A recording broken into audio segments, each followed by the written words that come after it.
Let's go to business now on the programme. Jukka's with us here on set, starting with the impact of that German election results. What are the markets first, Jukka? How are they reacting?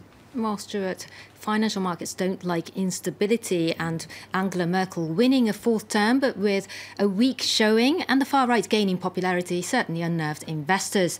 Trading has just got underway here in Europe. As you can see, all major indices, including Germany's DAX, are opened in the red, with London FTSE 100 down 0.4%. Traders worried about how coalition talks obviously will play out for Merkel. The euro dropped below the $1.19 mark just after the results came in. It has since come back up, but trading is still trading way below the 2.5-year high reached in early September. The downward trend is likely to continue as Merkel faces a difficult time ahead to try and forge a coalition, but also as the ECB, European Central Bank, prepares to begin tapering its big stimulus programme. OK, so Angela Merkel facing that tough time ahead, but there is concern as well that political instability in Germany may have knock-on effects on the wider European economy, isn't there? That's right. Well, Germany has been the driving force behind the Eurozone's economic recovery, and Angela Merkel has been supportive of some European reform ideas proposed by the French President Emmanuel Macron. But with Eurosceptics possibly entering the coalition, pushing ahead with those plans might be difficult, as Sharon Gaffney explains. After a lacklustre election win, the German chancellor now turns to the complex task of forming a coalition and says she hopes to have a stable government in place by Christmas. The uncertainty could spook investors and have wider consequences for the Eurozone economy.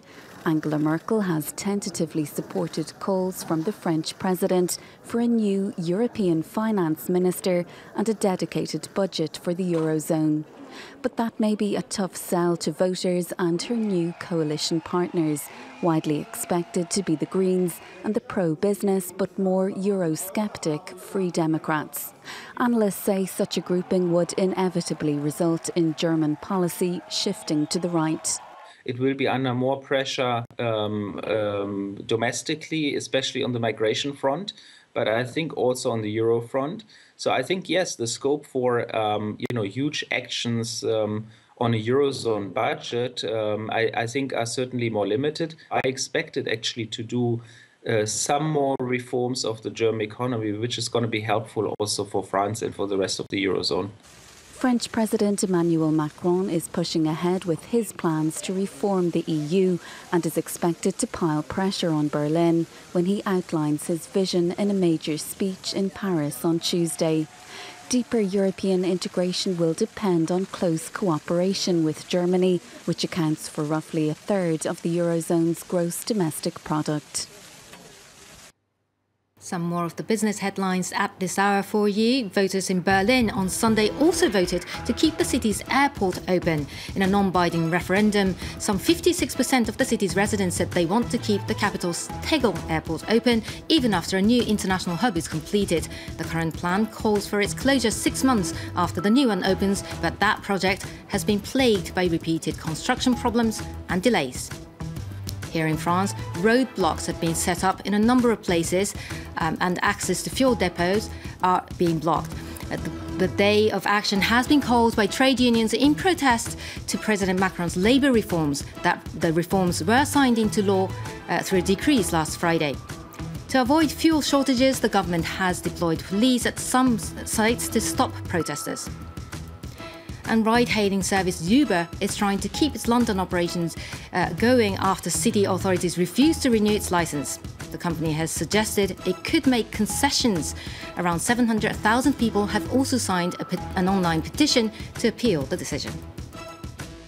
And finally from Jukka, I don't believe this story. Walmart has tested a new home delivery service that might go a little bit too far. Explain it to us, Jukka. Well, for many, it certainly goes too far. The US retail giant is offering to deliver groceries not just to the customer's doorstep, but right into their homes.